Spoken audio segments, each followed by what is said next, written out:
ಅಕ್ರಮ ಆಟದ ಕರಾಳ ದಂಧೆಯ ಕರ್ಮಕಾಂಡ ವೈಟ್ ಅಂಡ್ ವೈಟ್ ಬ್ಲಾಕ್ ಮನಿಯ ಅಸಲಿಯತ್ತು ಇದು. ಸರ್ಕಾರವನ್ನೇ ನಡುಗಿಸುವ ಬಿಗ್ ಎಕ್ಸ್ಕ್ಲೂಸಿವ್ ಸ್ಟೋರಿ. ಈ ಅಧಿಕಾರಿಯ ಆಟಕ್ಕೆ ಲೋಕ ತಂಡವೇ ಫುಲ್ ಶಾಕ್ ಆಗಿದೆ. ಭ್ರಷ್ಟ ಅಧಿಕಾರಿಯ ಬ್ಲಾಕ್ ಅಂಡ್ ವೈಟ್ ಡೀಲ್ನ ರಹಸ್ಯ ಇದು ರಾಜ್ ನ್ಯೂಸ್ನ ಬಿಗ್ ಬ್ಲಾಸ್ಟಿಂಗ್ ಸ್ಟೋರಿ. ಅಕ್ರಮ ಆಟದ ಕರಾಳ ದಂಧೆಯ ಕರ್ಮಕಾಂಡದ ಸ್ಟೋರಿ ಇದು. ವೈಟ್ ಅಂಡ್ ವೈಟ್ ಬ್ಲಾಕ್ ಮನಿಯ ಅಸಲಿಯತ್ತು, ಸರ್ಕಾರವನ್ನೇ ನಡುಗಿಸುವ ಬಿಗ್ ಎಕ್ಸ್ಕ್ಲೂಸಿವ್ ಸ್ಟೋರಿ. ಈ ಅಧಿಕಾರಿಯ ಆಟಕ್ಕೆ ಲೋಕ ತಂಡವೇ ಫುಲ್ ಶಾಕ್ ಆಗಿ ಹೋಗಿದೆ.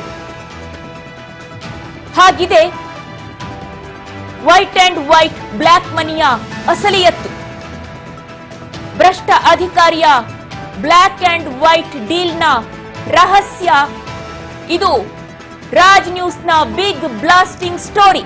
ಅಕ್ರಮ ಆಟದ ಕರಾಳ ದಂಧೆಯ ಕರ್ಮಕಾಂಡ ಇದು ನಿಮ್ಮ ರಾಜ್ ನ್ಯೂಸ್ನಲ್ಲಿ mega exclusive. White and white black ಮನಿಯ ಅಸಲಿಯತ್ತಾದ್ರೂ ಏನು? ಸರ್ಕಾರವನ್ನೇ ನಡುಗಿಸುವಂತಹ ಬಿಗ್ ಎಕ್ಸ್ಕ್ಲೂಸಿವ್ ಸ್ಟೋರಿ ಇದು.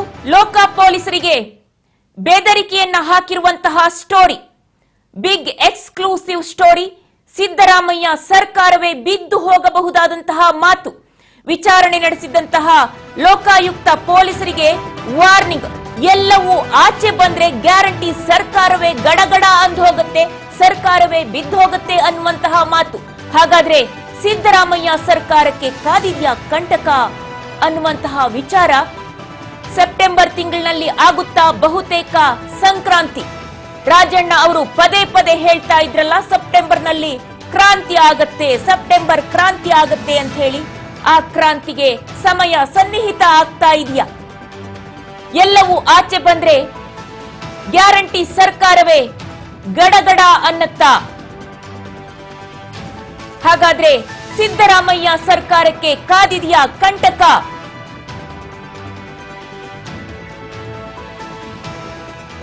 ಸೆಪ್ಟೆಂಬರ್ ತಿಂಗಳಿನಲ್ಲಿ ಸಂಕ್ರಾಂತಿ ಆಗತ್ತಾ? ಹಾಗಾದ್ರೆ ಬಹುತೇಕ ಸಂಕ್ರಾಂತಿ ಫಿಕ್ಸ್.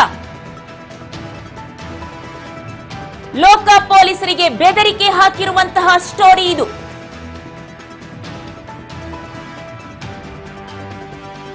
ಸಿದ್ದರಾಮಯ್ಯ ಸರ್ಕಾರವೇ ಬಿದ್ದು ಹೋಗುವ ಮಾತು ಕೇಳಿದ್ರೆ ನೀವು ಆಶ್ಚರ್ಯಗೊಳ್ತೀರಿ. ಮೆಗಾ ಎಕ್ಸ್ಕ್ಲೂಸಿವ್ ಆದಂತಹ ಸ್ಟೋರಿ ರಾಜ್ ನ್ಯೂಸ್ನಲ್ಲಿ. ವಿಚಾರಣೆ ನಡೆಸಿದ್ದ ಲೋಕ ಪೊಲೀಸರಿಗೆ ವಾರ್ನಿಂಗ್ ಮಾಡಿದಂತಹ ವಿಚಾರ. ಎಲ್ಲವೂ ಆಚೆ ಬಂದ್ರೆ ಗ್ಯಾರಂಟಿ ಸರ್ಕಾರವೇ ಗಡಗಡ. ಹಾಗಾದ್ರೆ ಸಿದ್ದರಾಮಯ್ಯ ಸರ್ಕಾರಕ್ಕೆ ಕಾದಿದ್ಯಾ ಕಂಟಕ?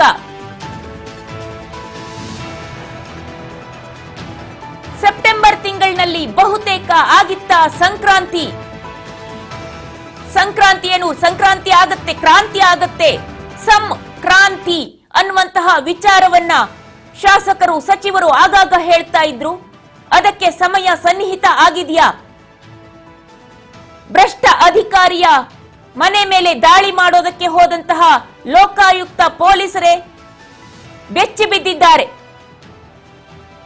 ಅಕ್ರಮ ಆಟದ ಕರಾಳ ದಂಧೆಯ ಕರ್ಮಕಾಂಡ ಇದು. ಕಳೆದೆರಡು ದಿನಗಳ ಹಿಂದೆ ಲೋಕಾಯುಕ್ತ ರೇಡ್ ಆಗಿತ್ತು. ಭ್ರಷ್ಟ ಅಧಿಕಾರಿ ಮಾರುತಿ ಬಾಗ್ಲಿ ಮನೆ ಮೇಲೆ ದಾಳಿ ಆಗಿತ್ತು. ನಗರ ಯೋಜನೆ ಇಲಾಖೆಯ ಸಹಾಯಕ ನಿರ್ದೇಶಕ ಮಾರುತಿ ಬಾಗ್ಲಿ ಮನೆ ಮೇಲೆ ದಾಳಿ ಆಗಿತ್ತು. ಲೋಕಾಯುಕ್ತ ದಾಳಿ ವೇಳೆ ಕೋಟಿ ಕೋಟಿ ಅಕ್ರಮ ಬೆಳಕಿಗೆ ಬಂದಿತ್ತು. ಒಂದಲ್ಲ ಎರಡಲ್ಲ 5 ಸ್ಥಳಗಳಲ್ಲಿ ಲೋಕಾಯುಕ್ತ ತಲಾಶನ್ನ ನಡೆಸಿತ್ತು. 5 ಕಡೆಗಳಲ್ಲಿ 5 ಸ್ಥಳದಲ್ಲಿ ಲೋಕಾಯುಕ್ತ ತಲಾಶನ್ನ ನಡೆಸಿತ್ತು. ರಾಶಿ ರಾಶಿ ಚಿನ್ನಾಭರಣ, ಗರಿ ಗರಿ ನೋಟುಗಳು ಪತ್ತೆ ಆಗಿದ್ವು. ಭ್ರಷ್ಟ ಅಧಿಕಾರಿ ಮಾರುತಿ ಪ್ಯಾಲೇಸ್ನಲ್ಲಿ ರಾಶಿ ರಾಶಿ ಹಣವೇ ಸಿಕ್ಕಿತ್ತು. ಮಾರುತಿ ಬಾಗ್ಲಿ ಪ್ಯಾಲೇಸ್ನಲ್ಲಿ ಕಂತೆ ಕಂತೆ ಹಣ, 20 ಎಕರೆ ಜಮೀನು, ಲೆಕ್ಕ ಇಲ್ಲದಷ್ಟು ನಗದು, ಚಿನ್ನಾಭರಣ, 5 ಬಂಗಲೆಗಳು ಮತ್ತು 8 ಐಷಾರಾಮಿ ನಿವೇಶನಗಳು. ಒಟ್ಟು ಅಕ್ರಮ ಆಸ್ತಿಯ ಮೌಲ್ಯ 1-2 ಅಲ್ಲ ಕೇಳಿದ್ರೆ ನೀವು ಗಾಬರಿ ಬಿದ್ದು ಹೋಗ್ತೀರಿ. 300 ಕೋಟಿ ರೂಪಾಯಿ ಅಕ್ರಮ ಆಸ್ತಿಯ ಮೌಲ್ಯ, ಅದಷ್ಟು ಲೋಕಾಯುಕ್ತ ದಾಳಿಯ ವೇಳೆ ಬೆಳಕಿಗೆ ಬಂದಂತದ್ದು. ನಗರ ಯೋಜನೆ ಇಲಾಖೆಯ ಅಧಿಕಾರಿ ಲೋಕಾಯುಕ್ತ ದಾಳಿ ವೇಳೆ ಕೋಟಿ ಕೋಟಿ ಅಕ್ರಮ ಆಸ್ತಿ ಇರುವಂತದ್ದನ್ನ ಪತ್ತೆ ಹಚ್ಚಿದ್ರು. 5 ಸ್ಥಳಗಳಲ್ಲಿ ರೇಡನ್ನ ಮಾಡಿದ್ರು. ಟೌನ್ ಪ್ಲಾನಿಂಗ್ ಅಧಿಕಾರಿ ಬಾಗ್ಲಿ ಮಾರುತಿ ಅವರಿಗೆ ಸಂಬಂಧಪಟ್ಟಂತಹ 5 ಕಡೆ ದಾಳಿಯನ್ನ ನಡೆಸಿದ್ರು. ದಾಳಿ ನಡೆಸಿದಂತಹ ಸಂದರ್ಭದಲ್ಲಿ ಸಿಕ್ಕಂತಹ ಆಸ್ತಿಗಳು ಲೆಕ್ಕವಿಲ್ಲದಷ್ಟು. ರಾಶಿ ರಾಶಿ ಹಣ, ಕಂತೆ ಕಂತೆ ನೋಟುಗಳು, 20 ಎಕರೆ ಜಮೀನು, ಲೆಕ್ಕ ಇಲ್ಲದಷ್ಟು ನಗದು, ಚಿನ್ನಾಭರಣ, 5 ಬಂಗಲೆಗಳು ಮತ್ತು 8 ಐಷಾರಾಮಿ ನಿವೇಶನಗಳು. ಒಟ್ಟು ಅಕ್ರಮ ಆಸ್ತಿಯ ಮೌಲ್ಯ ಮತ್ತೊಮ್ಮೆ ಕೇಳಿಸ್ಕೊಳ್ಳಿ, 300 ಕೋಟಿ ರೂಪಾಯಿನಷ್ಟನ್ನ ಲೋಕಾಯುಕ್ತ ಅಧಿಕಾರಿಗಳು ಪತ್ತೆ ಹಚ್ಚಿದ್ದಾರೆ. ಹಾಗಾದ್ರೆ ಮಾರುತಿ ಬಾಗ್ಲಿ ಟೌನ್ ಪ್ಲಾನಿಂಗ್ ಅಧಿಕಾರಿ ಯಾರಿವರು? ಕುತೂಹಲ ಕಾಡೆ ಕಾಡತ್ತೆ. ಇಷ್ಟೊಂದು ಆಸ್ತಿಯನ್ನ ಸಂಪಾದನೆ ಮಾಡಿದ್ದಾರಲ್ಲ, ಹೇಗೆ, ಎಲ್ಲೆಲ್ಲಿ ಇವರು ಕೆಲಸವನ್ನ ಮಾಡಿದ್ರು, ಏನಿವರ ಹಿನ್ನೆಲೆ ಅಂತ ಹೇಳಿ. ಬಾಗ್ಲಿ ಮಾರುತಿ 2010ನೇ ಸಾಲಿನಲ್ಲಿ ಸಹಾಯಕ ನಗರ ಯೋಜಕರಾಗಿ ಸಹಾಯಕ ನಿರ್ದೇಶಕರ ಕಚೇರಿ ಮೈಸೂರಿನಲ್ಲಿ ನೇಮಕ ಆದವರು. ಬಳಿಕ 2016ನೇ ಸಾಲಿನಲ್ಲಿ ಹೈದರಾಬಾದ್ ಕರ್ನಾಟಕ ವೃಂದದಲ್ಲಿ ನಗರ ಯೋಜಕರ ಹುದ್ದೆಗೆ ಮುಂಬಡ್ತಿ ಹೊಂದಿ ಬಿಡಿಎಗೆ ನಿಯೋಜನೆ ಆದರು.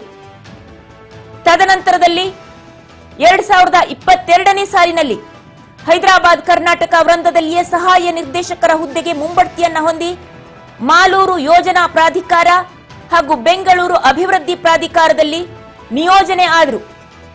2023ನೇ ಸಾಲಿನಲ್ಲಿ ನಗರಾಭಿವೃದ್ಧಿ ಹಾಗೇನೆ ನಗರ ಯೋಜನೆ ಸಚಿವ ಬೈರತಿ ಸುರೇಶರ ವಿಶೇಷ ಕರ್ತವ್ಯಾಧಿಕಾರಿಯಾಗಿ OSD ಆಗಿ ನೇಮಕ ಆದರು.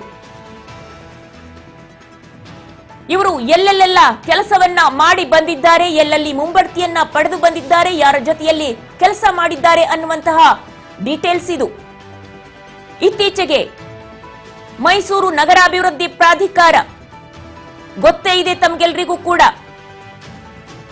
ಮೈಸೂರು ಅರ್ಬನ್ ಡೆವಲಪ್ಮೆಂಟ್ ಅಥಾರಿಟಿ ಮೂಡ ನಿವೇಶನ ಹಂಚಿಕೆ ಹಗರಣದಲ್ಲಿ ಮಾರುತಿ ಬಾಗ್ಲಿ ಹೆಸರು ಕೇಳಿ ಬಂದಿದ್ರಿಂದ ಅವರನ್ನ ಸಚಿವರ ವಿಶೇಷ ಕರ್ತವ್ಯಾಧಿಕಾರಿ ಸ್ಥಾನದಿಂದ ಬಿಡುಗಡೆ ಮಾಡಲಾಯಿತು. ಪ್ರಸ್ತುತ ನಗರಾಭಿವೃದ್ಧಿ ಪ್ರಾಧಿಕಾರಗಳು ಮತ್ತು ನಗರ ಗ್ರಾಮಾಂತರ ಯೋಜನಾ ಆಯುಕ್ತಾಲಯದಲ್ಲಿ ಸಹಾಯಕ ನಿರ್ದೇಶಕರಾಗಿ ಕೆಲಸವನ್ನ ಮಾಡಿದ್ರು. ಒಟ್ನಲ್ಲಿ ಲೋಕಾಯುಕ್ತ ದಾಳಿಯ ವೇಳೆ ಅಕ್ರಮವಾದ ಆಸ್ತಿ ಬೆಳಕಿಗೆ ಬಂದಿರುವಂತದ್ದು. ಇದು ನಾವು ಹೇಳ್ತಾ ಇರುವಂತಹ ವಿವರಣೆಗಳು ಅಲ್ಲ, ಲೋಕಾಯುಕ್ತ ದಾಳಿಯ ವೇಳೆ ಪತ್ತೆ ಹಚ್ಚಿದಂತಹ ವಿವರಗಳ ವರದಿ.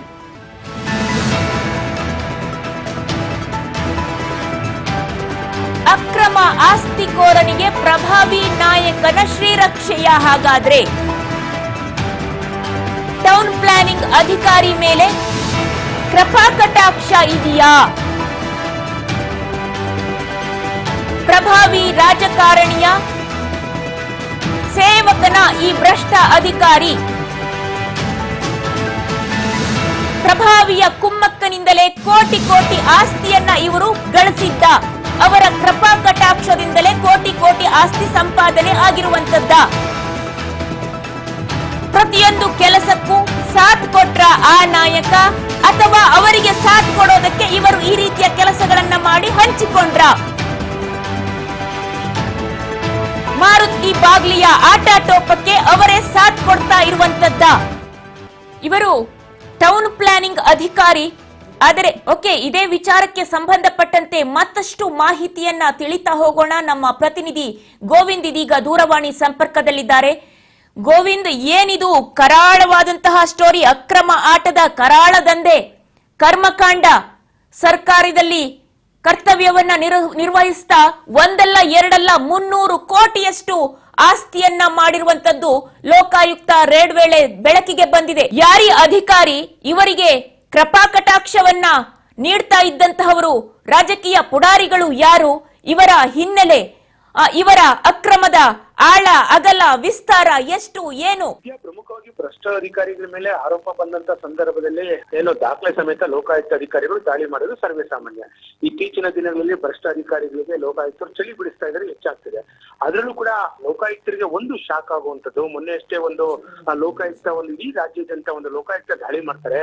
ಈ ಒಂದು ಸಂದರ್ಭದಲ್ಲಿ ಟೌನ್ ಪ್ಲಾನಿಂಗ್ ನ ಸಹಾಯಕ ನಿರ್ದೇಶಕರಾದಂತಹ ಬಂಗ್ಲಿ ಮಾರುತಿಯವರ ನಿವಾಸದ ಮೇಲೆ ಕೂಡ ಬಳ್ಳಾರಿ ನಿವಾಸ ಮತ್ತು ಬೆಂಗಳೂರಿನ ನಿವಾಸಗಳ ಮೇಲೆ ದಾಳಿ ಮಾಡ್ತಾರೆ.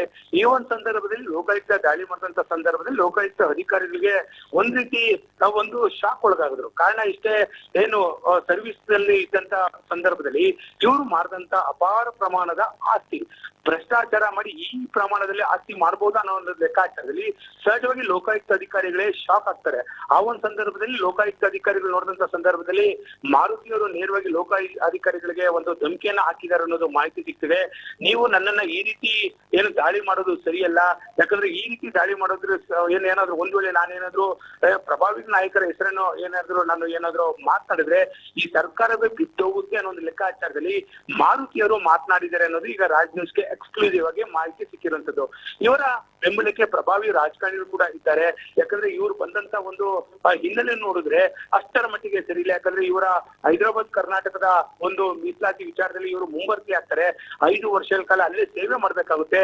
ಆ ಒಂದು ಸೇವೆಯಲ್ಲೂ ಕೂಡ ಇವರು ಮಾಡಿಲ್ಲ. ಇದನ್ನ ಪ್ರಶ್ನೆ ಮಾಡಿ ಕೆಲ ಅಧಿಕಾರಿಗಳು ಕೋರ್ಟ್ ಕೂಡ ಹೋಗ್ತಾರೆ. ಇನ್ನು ವಿಚಾರಣೆ ಹಂತದಲ್ಲಿದೆ. ಕಾಂಗ್ರೆಸ್ ಸರ್ಕಾರ ಬಂದ ನಂತರ ಏನೋ ಸಚಿವರಾದಂತ ನಗರಾಭಿವೃದ್ಧಿ ಸಚಿವರಂತ ಬೈರತಿ ಸುರೇಶ್ ಅವರ ವಿಶೇಷ ಕರ್ತವ್ಯ ಅಧಿಕಾರಿಯಾಗಿ ಇವರು 2 ವರ್ಷಗಳ ಕಾಲ ಏನೋ ಕರ್ತವ್ಯ ನಿರ್ವಹಿಸ್ತಾರೆ. ಇವ್ರ ಮೇಲೆ ಬಂದಂತೆ ಕೆಲವೊಂದಿಷ್ಟು ಆರೋಪದಿಂದ ಇವ್ರನ್ನ ಆ ಒಂದು ವಿಶೇಷ ಕರ್ತವ್ಯ ಅಧಿಕಾರಿಯಿಂದ ಏನು ಬೈರತಿ ಸುರೇಶ್ ಅವರು ಬಿಡುಗಡೆಯನ್ನ ಮಾಡ್ತಾರೆ. ಆದ್ರೂ ಕೂಡ ಇವರು ಏನು ತೆರೆ ಮೇರೆಯಲ್ಲಿ ಈ ಒಂದು ವಿಚಾರದಲ್ಲಿ ಬೇರೆ ಇಲಾಖೆಗೆ ಸಂಬಂಧಪಟ್ಟಂತೆ ಕೆಲವೊಂದಿಷ್ಟು ದಾಖಲೆಗಳ ವಿಚಾರ ಸಂಬಂಧಪಟ್ಟಂತೆ ಮಾಹಿತಿಯನ್ನು ತೆಗೆದುಕೊಳ್ತಾರೆ. ಅದಕ್ಕೆ ಸಂಬಂಧಪಟ್ಟಂತೆ ಯಾವ ರೀತಿ ಒಂದು ಕೆಲಸವನ್ನ ಮಾಡ್ಕೊಡ್ಬೇಕು ಆ ರೀತಿ ಒಂದು ಕೆಲಸವನ್ನ ಮಾಡ್ಕೊಡ್ತಾರೆ ಅಂತ ಹೇಳಿ ಪ್ರಬಲವಾದಂತ ಆರೋಪ ಇರುವಂತದ್ದು.